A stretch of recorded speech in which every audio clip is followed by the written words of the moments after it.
안녕하세요. 얼마 전 이혼한 30대 여성입니다. 이렇게 남에게 제 이야기를 해본 적이 거의 없어서 어떻게 시작해야 할지도 모르겠네요. 일단 제가 왜 결혼 생활이 어땠는지 이야기를 좀 해보고 싶어요. 이미 이혼까지 한마당에 굳이 그런 이야기를 못하러 하고 싶어 하냐 하실 수도 있겠지만 제 나름대로의 마무리라고 할까요? 혹시나 이 이야기가 남들 입을 타고 시어머니 귀에 들어가면 더 좋을 것 같기도 하고요. 하긴 이제 제 시어머니도 아니지만 달리 부를 호칭이 마땅치 않아 일단은 어머님이라고 부르긴 해야겠네요. 아무튼 저희 어머님은 아직도 저와 당신 아들이 왜 이혼을 했는지 납득을 못하십니다. 아니, 오히려 제 탓이라고 생각하세요. 야박하고 못된 며느리, 아마 결혼 생활 내내 어머님께 저는 그런 며느리였던 모양입니다. 하지만 어머님의 그 밑도 끝도 없는 욕심을 맞춰줄 사람이 그것도 아무 조건 없이 대가 없이 말이에요. 이 세상에 몇이나 될지 물어보고 싶네요. 친구의 소개로 만난 남편은 사람이 밝지만 동시에 내면엔 슬픔이 가득한 사람이었습니다.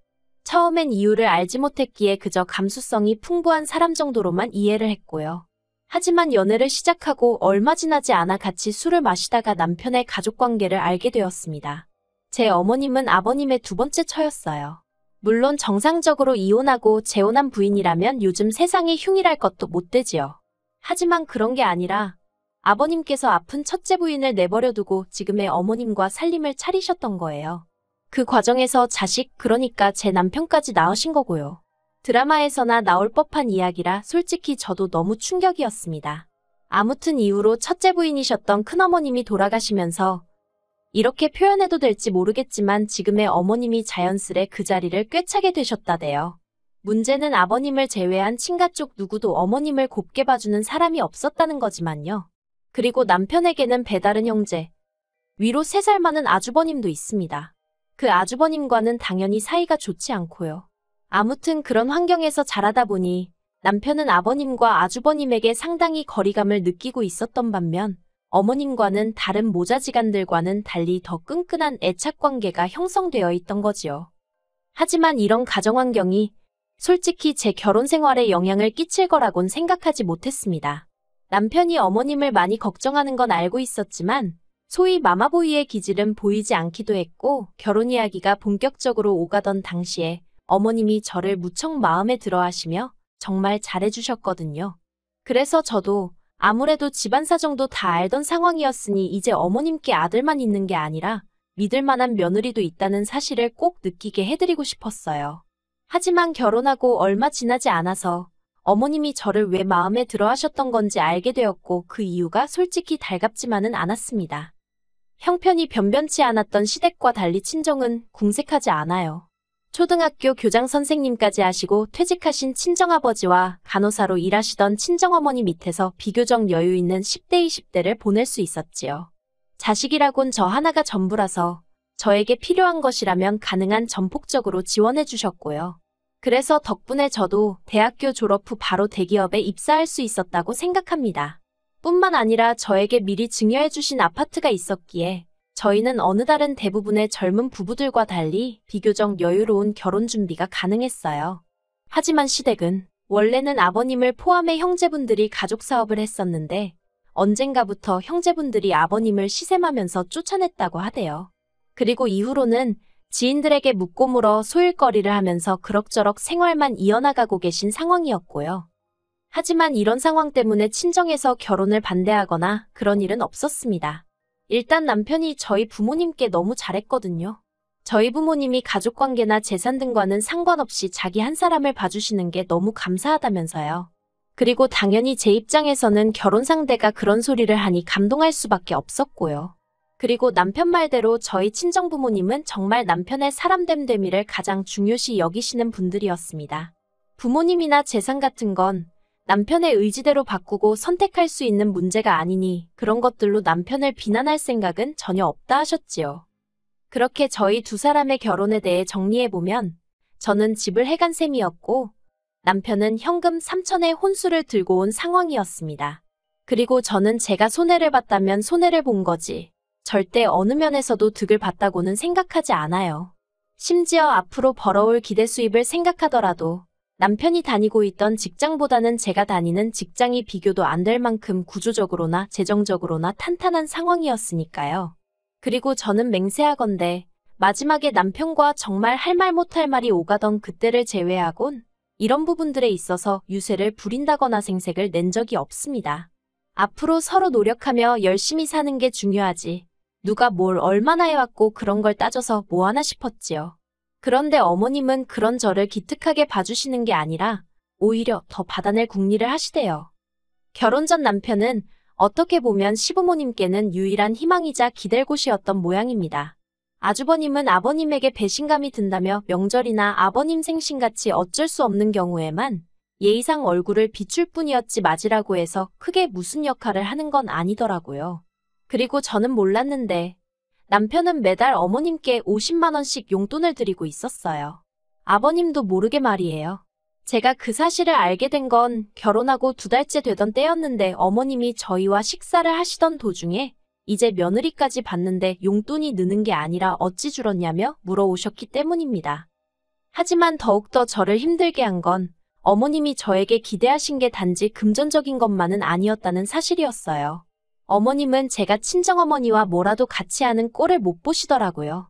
한 번은 친정어머니와 미술 전시회를 보고 근처에서 점심을 먹고 있는데 어머님에게 전화가 걸려왔습니다. 너 어딘데 전화를 이렇게 늦게 받니? 지금 친정어머니랑 같이 있어요. 사돈이나 너나 팔자가 상팔자가 따로 없구나. 나는 이렇게 찌는 집구석에서 혼자 있는데 너 그러고 밖에 있으면 우리 아들 저녁은 언제 준비하냐? 민석 씨도 지금 친구 만나고 있대요. 저녁은 먹고 온다고 하더라고요. 너가 그렇게 싸돌아다니는데 우리 아들이 집에서 밥 먹고 싶단 소리가 나오기나 하겠니? 너도 그만 집에 들어가라. 그리고 이후로도 친정어머니와 있으면 어머님은 그걸 어떻게 귀신같이 아시곤 전화를 해서는 잔소리를 하시기 일쑤였습니다. 그래서 언젠가부턴 저도 거짓말을 하거나 전화를 받지 않거나 솔직히 시어머니와 며느리의 두뇌 싸움도 아니고 이게 뭔 짓인가 싶대요. 그리고 이 상황을 두고 남편은 제가 친정어머니랑 시어머니를 차별해서 그렇답니다. 자기 어머니, 그러니까 어머님은 딸도 없고 자기는 아들이라 저처럼 살갑게 못하지 않냐면서 저더러 친정어머니께 하듯이 어머님한테도 좀 해드리면 안 되냐 그러대요. 그리고 그때는 아 정말 그런가 하는 생각과 함께 내가 너무 생각이 짧았구나 싶어서 알겠다 했습니다. 그래서 이후로 몇 번인가 어머님을 모시고 영화도 보러 가고 쇼핑도 가고 그랬어요. 하지만 이내 친정어머니와 시어머니는 절대로 같을 수 없다는 사실을 알게 되었지요.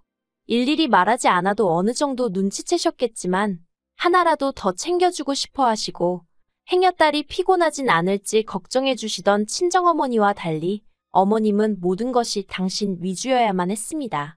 그리고 어떻게든 제 지갑에서 10,000원이라도 더 나오게 하시려고 혈안이 되신 분 같았달까요?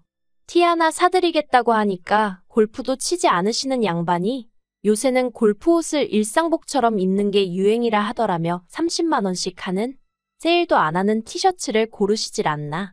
심지어 한 번은 상견례 때 저희 어머니가 들고 나왔던 뭐 명품 브랜드를 백화점에서 발견하시곤 그걸 사달라고 하시는 거예요. 그래서 제가 죄송하지만 그 정도 사드릴 형편이 안 된다고 했더니 니네 엄마였음 사줬겠지? 그러시대요. 저도 결국 그때는 순간 짜증을 참지 못하고 저희 친정어머니셨으면 당신이 사서 저에게 선물로 주셨을 거라고 한마디 쏘아붙였습니다. 하지만 이런 문제를 떠나서 제가 정말 화가 났던 건 얼마 전에 있었던 일 때문이었어요. 곧 다가올 친정아버지의 생신을 앞두고 저는 여동생과 상의 끝에 아버지 차를 바꿔드리기로 했습니다. 둘이서 원래는 가족 넷이 어디 멋진 나라로 여행이나 한번 가보자면서 10년 넘게 적금을 붓고 있었거든요. 그런데 막상 여행을 가려니까 친정 부모님 두 분 다 외국 가는 게 내키지 않는다 하시면서 이제 두 분 다 시간도 많으니 국내 여행이나 천천히 다녔으면 좋겠다 하시는 거예요. 그래서 그러면 어떡할까 하다가 친정아버지 차가 많이 낡았으니 그걸 바꿔드리는 게 어떻겠냐는 이야기가 나왔습니다. 참고로 저희 둘이 모은 돈은 4천 남짓이었어요. 그리고 저는 이 이야기를 남편에게도 했습니다. 솔직히 저와 남편은 생활비는 거의 반반 부담이나 다름없이 지출하며 생활하고 있었고 시댁에 30만 원씩 매달 나가는 용돈을 제외하고도 남편이 저 몰래 어머님을 위해 이것저것 챙겨드리는 걸 알고 있었지만 저는 따진 적이 없거든요. 그래서 친정아버지 선물이 결정되었을 때 저 역시 굳이 숨길 이유를 느끼지 못했어요. 남편이 따지고 들 거라고 예상도 못했고요. 그런데 이게 웬걸. 남편이 그 큰돈이 어디서 났냐면서 계속해서 부럽다는 말은 하는데 그게 굉장히 부담스럽게 들리더라고요. 그리고 이 이야기는 이내 어머님 귀에도 들어갔던 모양입니다. 며칠 뒤 시댁에서 식사를 하던 와중에 갑자기 어머님이 저더러 당신 생일을 알고 있냐입니다. 당연히 알고 있다고 2달 정도 남았네요 했습니다. 그러자 어머님이 당신은 차까진 안 바란다면서 대신 유럽 여행을 다녀오고 싶으시다대요. 저는 뭐라고 할 말이 없었습니다. 그렇다고 무건수행을 하고 있을 순 없어서 가까스로 그러시냐고 잘 다녀오시라고 했지요. 그랬더니 어머님이 그게 무슨 뜻이냐며 니들이 보내줘야 할 거 아니냐입니다. 정말 할 말이 없더라고요. 왜 저희가 보내드려야 하냐 따지기도 싫었어요. 따져봤자 어떻게 나오실지 그 레파토리는 이미 줄줄줄 외울 만큼 들어왔으니까요. 그리고 남편은 중간에서 눈치를 살살 보더니 너무 갑작스럽다면서 우리도 한번 상황을 보겠다는 이도저도 아닌 대답을 하더라고요. 남편이 돼서는 아니다 싶은 건 자기가 나서서 딱 잘라주면 좋겠는데 말이에요. 그리고 그렇게 집에 와서 저희 부부는 사흘 동안 한마디도 섞지 않았습니다. 화도 나고 답답하고 그렇다고 남편하고 이야기해봤자 그 속이 풀릴 것 같지도 않아서 제가 피했던 것도 있어요. 그리고 마침내 남편이 먼저 말을 걸어왔습니다. 가까스로 한다는 소리가 장인 장모님은 이제 안 가본 곳 없이 다 다녀보셨고 이번에 당신이 처제랑 차도 바꿔드리기로 하지 않았냐? 그런데 우리 부모님은 일본 한번 다녀오신 게 전부고 다른 나라는 구경도 못 해보셨다. 그러니 이번에 저희가 적금 들었던 거 깨서 유럽 한번 보내드리면 안 되냐입니다. 어이가 없어서 그럼 당신 돈으로 보내드리라 했습니다. 그랬더니 뻔뻔하게 한다는 소리가 자기가 돈이 어딨냐대요. 그래서 없으면 못 보내드리는 거지. 원래 없으면 못하는 게 맞는 거라고 저도 받아쳤어요. 그러자 남편이 저더러 진짜 너무한다면서 장인 장모님은 누릴 거 다 누리고 사시는데 자기 부모님도 그렇게 좀 살면 안 되는 거냐입니다. 어이가 없어서 제가 남편더러 우리 부모님이 누릴 거 누리고 사시는데 시부모님이나 당신이 뭐 보태준 거 있냐고. 사람이 사는 게 다 다르지 어떻게 다 같을 수가 있냐고. 능력대로 사는 거지 하고는 소리를 질러버렸네요. 그리고 그 싸움을 계기로 남편은 집을 나갔습니다. 저처럼 치사하고 더러운 여자랑은 못 살겠다며 잘못을 인정하면 그때 연락하라나요. 어이가 없어서 나야말로 당신처럼 욕심 많은 사람하곤 못 산다고 다신 들어올 생각도 하지 말라고 했습니다. 그런데 이때도 남편이나 저나 둘 다 이혼 얘기는 안 했어요. 그리고 적어도 저는 저희가 부부싸움을 평소보다 크게 하고 있다고 생각했지 이혼까지 하게 될 줄은 상상도 못했네요. 하지만 남편이 기어이 선을 넘더라고요. 며칠 만에 연락을 해온 남편은 저더러 할 이야기가 있다며 집에서 기다리라 했습니다.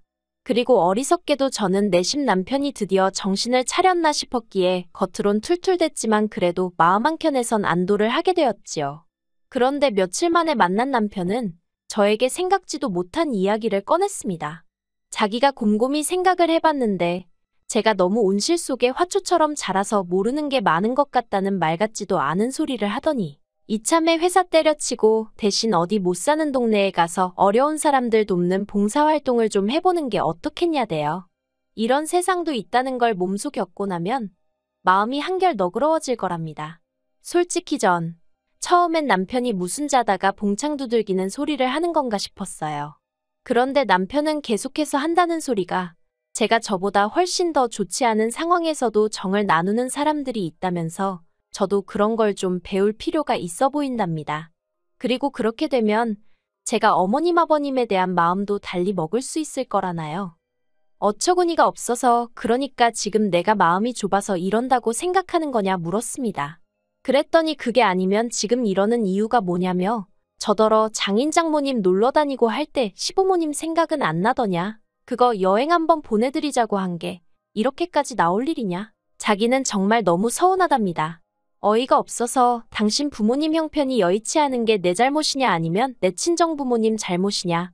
왜 그걸 우리가 보상을 해줘야 하는 거냐. 저도 지지 않고 소리를 질렀어요. 그리고 결국 다툼은 커져서 이럴 거면 차라리 헤어지잔 이야기까지 나오게 된 거고요.